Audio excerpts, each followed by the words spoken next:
I wasn't really into guns that much. I was into baseball, and when we started doing the series, I would bring a baseball bat and my glove and a ball and try to get a game going during lunch. But it was, he always insisted on being the first one up at bat, and we couldn't find the ball afterwards. So I got tired of that.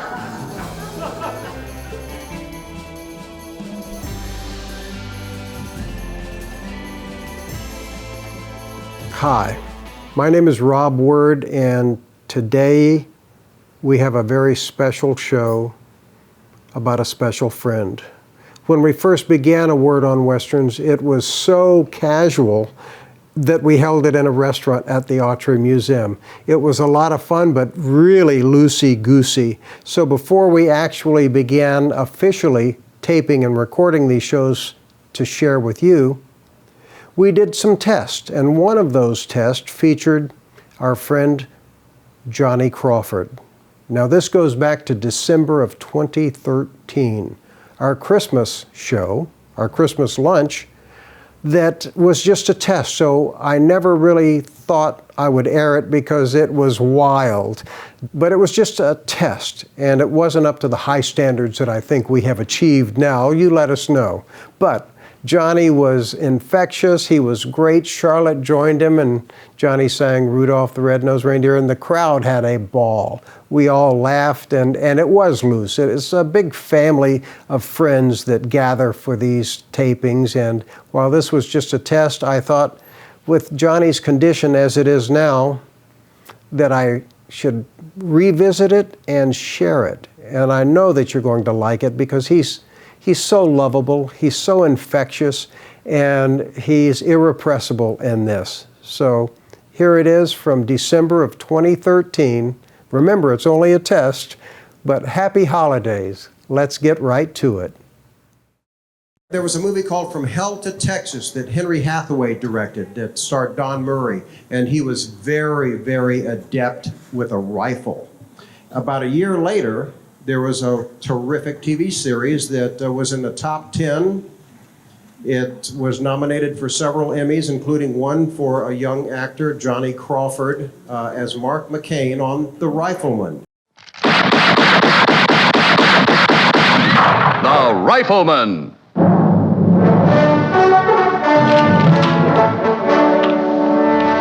Johnny is here right now. Johnny, if you could come up and talk about your experience. Our friend Arthur Gardner, who's 103, hired Johnny from the Mickey Mouse Club to be the star of that show.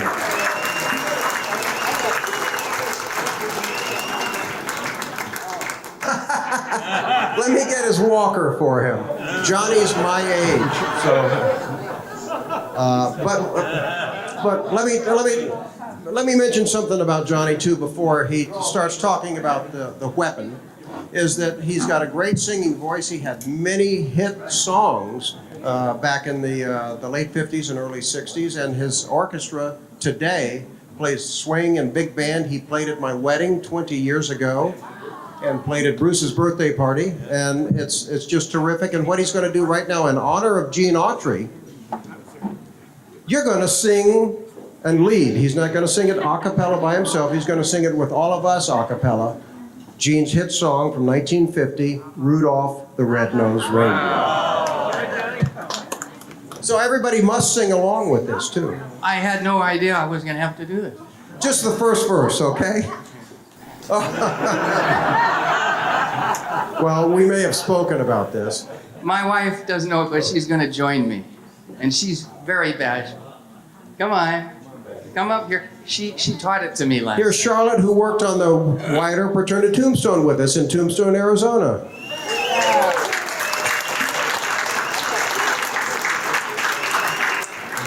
We sing in the same key, and we wear the same size jacket. So everybody sing along. Okay. But we're not going to do the verse because I don't know it. It's not necessary, and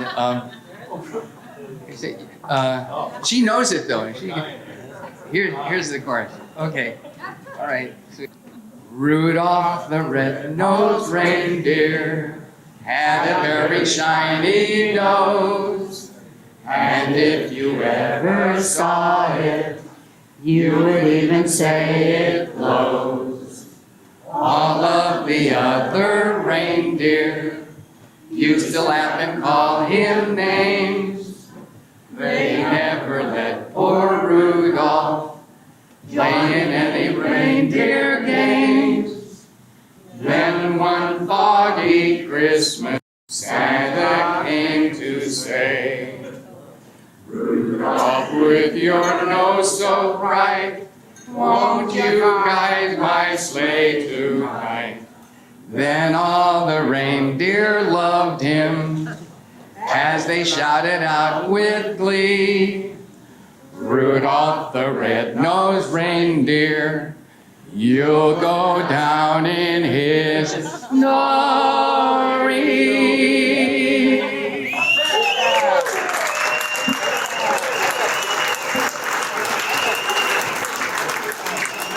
Johnny, the Rifleman was such a huge hit.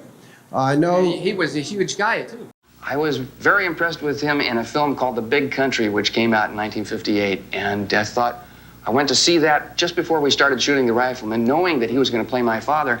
And I thought, I can't believe they're casting this awful, mean guy as my pa. So tell us about the gun, though. Was there more than one in the prop department? How Oh, sure. did they ever break down? Well, occasionally the gun would jam because it wasn't made to be a machine gun.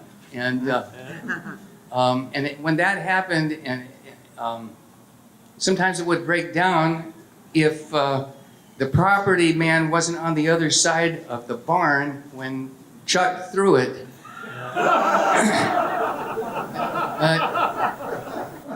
And I always admired the people that I worked with, especially that guy that caught the rifle. So, if he didn't catch the rifle, then sometimes.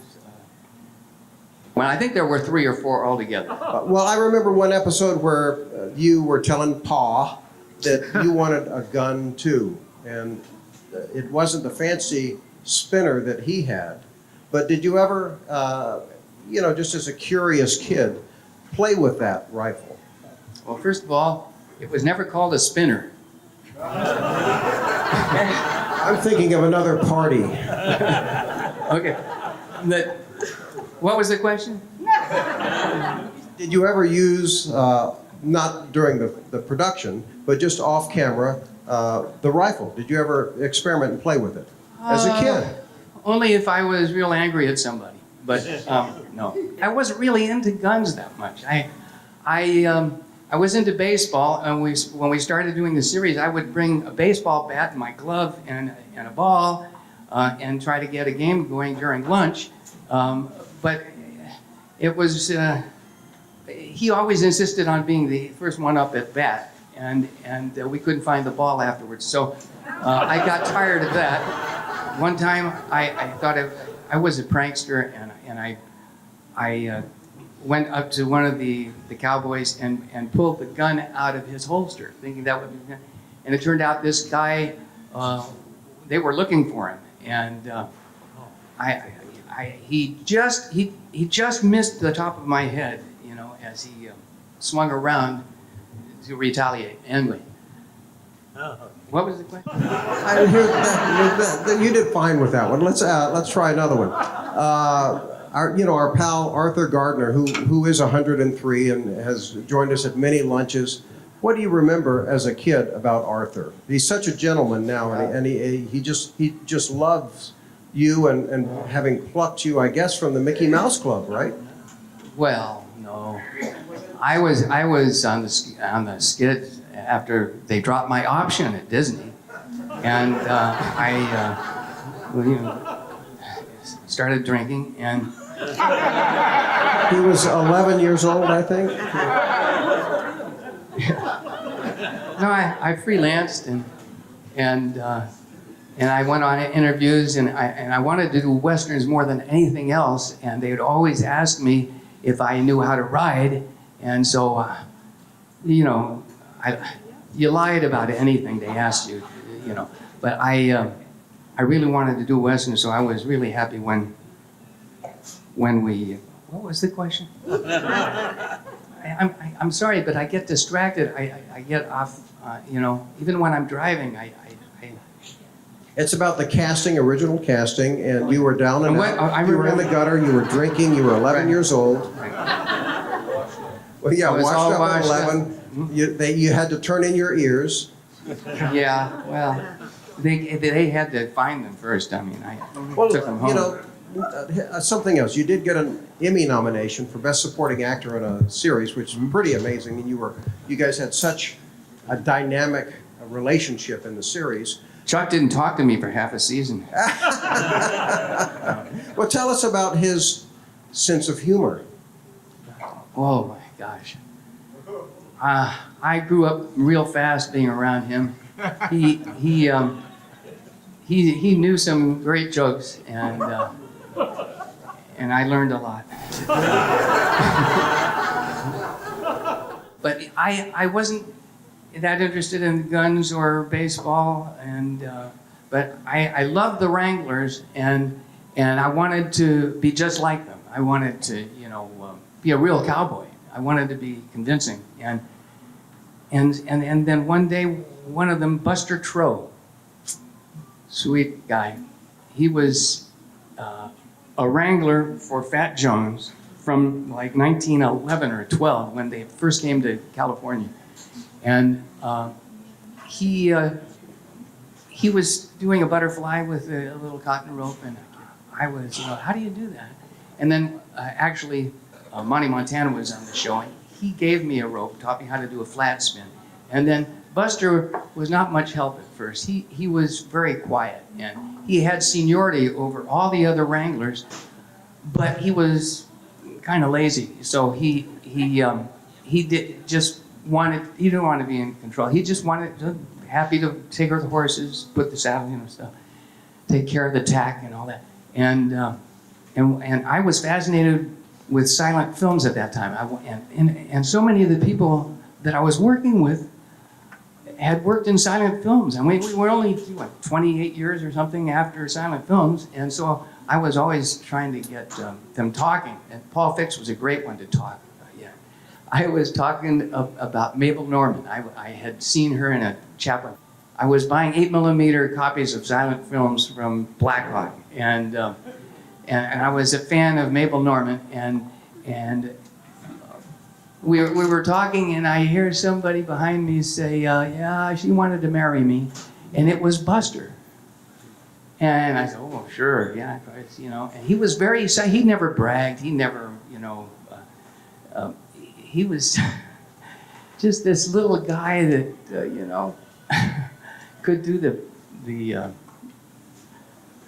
butterfly and stuff, and taught me some rollovers, and so I hung around him mostly, and kept asking him about Mabel Normand, and then years later, he was gone, and I was looking for films, and they had just released a copy of an early Mabel Normand film from 1920. And it's a Western. And there's a shot of her sitting on the back of a horse, and the guy in front of her is Buster Troe. I recognize him, even though it's 40 years before I knew him, you know. And so maybe, I like to think they had an affair. Okay. Yeah, one last question for Johnny is the locations. A lot of it looks like it was on a soundstage, but did you ever go to Corriganville or Iverson or any interesting locations to shoot? Well, we never went very far, and there's a ghost town in Arizona that claims that we shot stuff there. We never left California. We did 3. Okay, thank you, Johnny Crawford, for the song. And, Dick Van has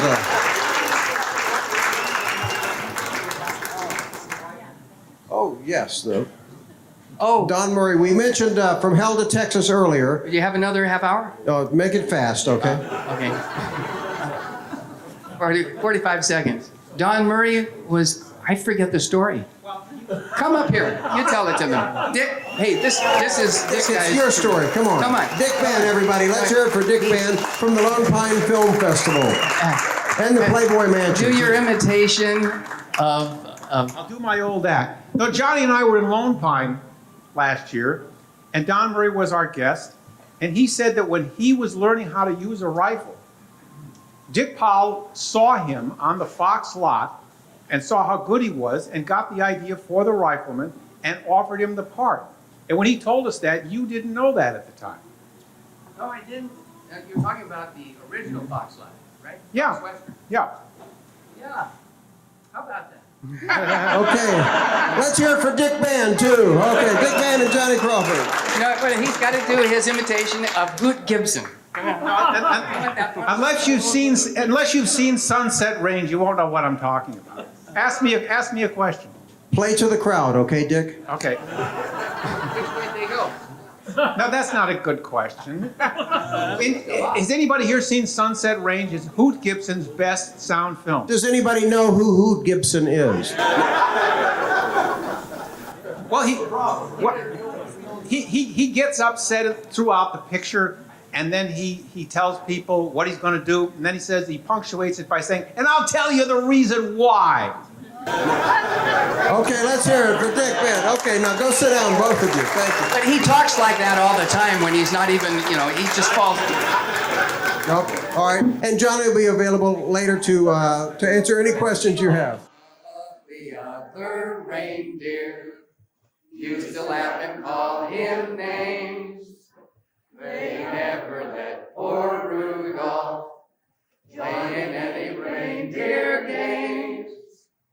Then one foggy Christmas, Santa came to say, Rudolph, with your nose so bright, won't you guide my sleigh tonight?